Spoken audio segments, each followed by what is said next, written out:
বিসমিল্লাহির রহমানির রহিম। আসসালামু আলাইকুম। কেমন আছেন সবাই? আশা করছি ভালো। হাজির হয়ে গেলাম খুবই মজাদার একটা মিষ্টি রেসিপি নিয়ে। আজকে তৈরি করে দেখাবো তুর্কির জনপ্রিয় তুলম্বা মিষ্টি রেসিপি। আশা করছি আমার আজকের রেসিপিটি আপনাদের ভালো লাগবে। ভালো লাগলে একটা লাইক দিয়ে শুরু করবেন, আর যদি বেশি ভালো লাগে তাহলে ফ্রেন্ডস অ্যান্ড ফ্যামিলির সাথে শেয়ার করবেন। চলেন দেখে নেই কীভাবে তৈরি করছি। প্রথমে আমি শিরাটা তৈরি করে নিচ্ছি। এখানে 2 কাপ পানি দিচ্ছি হাফ কাপ চিনি। চিনিটা আপনারা বাড়িয়ে কমিয়ে দিতে পারেন। এই চিনির শিরাটা একটু পাতলা হবে, সেই জন্য আমি একটু কম দিয়েছি। এখন পানিটাকে ভালোভাবে ফুটিয়ে নিব। ফুটানো হয়ে গেলে আমি এখন অন্য চুলায় নামিয়ে রাখব। এখন এখানে আরেকটা কড়াই বসিয়ে দিয়েছি 1.5 কাপ পানি, 1 চামচ চিনি, স্বাদ মতো লবণ আর সামান্য একটু তেল দিচ্ছি। এখন পানিটাকে ভালোভাবে ফুটিয়ে নিব। ফুটানো হয়ে গেলে দিয়ে দিব ময়দা 1.5 কাপ। এখন ভালোভাবে এটাকে আমি নেড়েচেড়ে একটা ডো তৈরি করে নিব। আমরা রুটির ডোটা যেভাবে তৈরি করি সেরকম একটা ডো তৈরি করে নিতে হবে। এই তো ডোটা আমি ভালোভাবে করে নিয়েছি।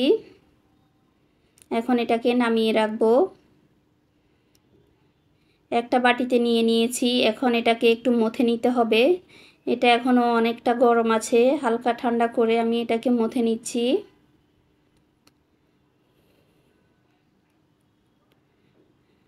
এই তো কিছুটা ঠান্ডা হয়ে গিয়েছে, এখন মথে নিচ্ছি ভালো করে।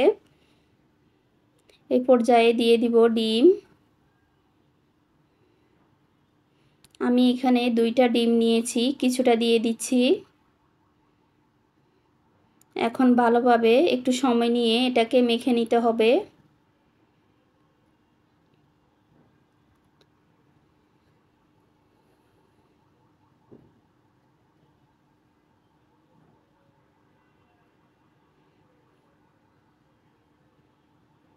এই তো ভালোভাবে মেখে নিয়েছি। এখন বাকি ডিমটুকু দিয়ে দিচ্ছি।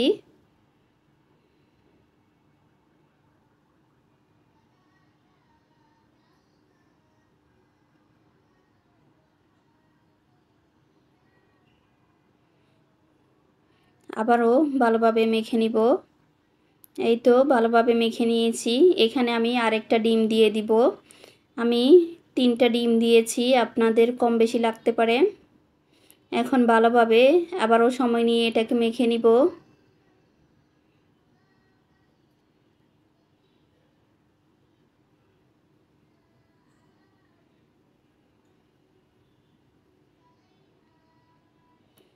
এই তো ভালোভাবে মেখে নিয়েছি।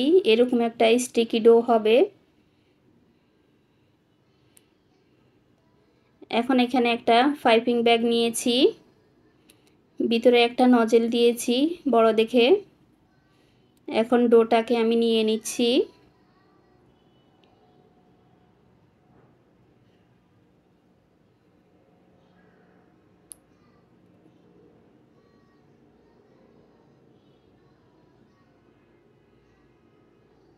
কিভাবে করছি দেখেই বুঝতে পারছেন।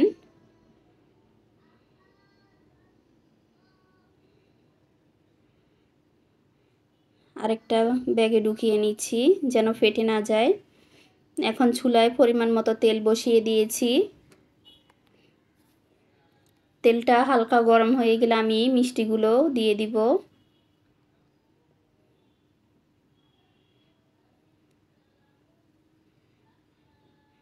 এটা এক হাত দিয়ে প্রেস করে আরেক হাত দিয়ে কেটে নিতে হবে। কিভাবে করছি দেখেই বুঝতে পারছেন।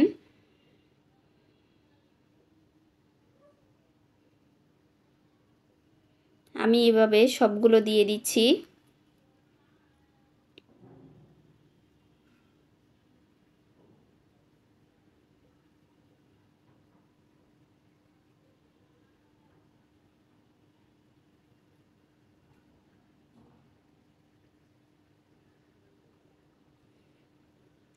এই তো সবগুলো আমি দিয়ে দিয়েছি।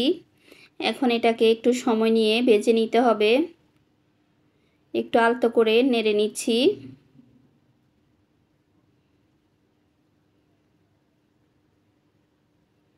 এটা কতটা ফুলেছে দেখে বুঝতে পারছেন।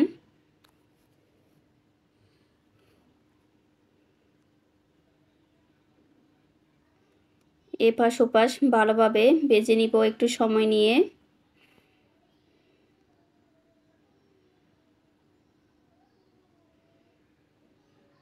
এটা হালকা ভাজার পরে যদি আপনারা শিরার মধ্যে দেন তাহলে চুপসে যাবে।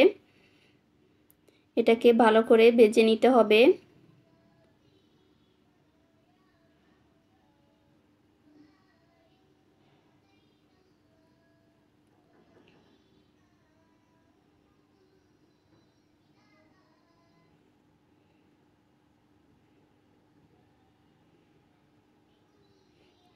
একটু সময় নিয়ে এটাকে আমি ভালোভাবে ভেজে নিব।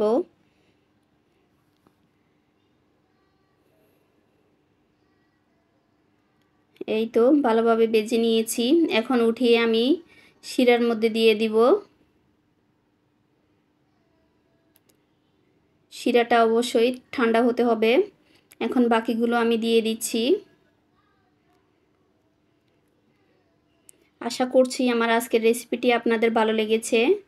এতক্ষণ যারা ধৈর্য নিয়ে আমার ভিডিওটি দেখেছেন অথচ লাইক দিতে ভুলে গিয়েছেন তারা প্লিজ একটা লাইক দিয়ে দিবেন।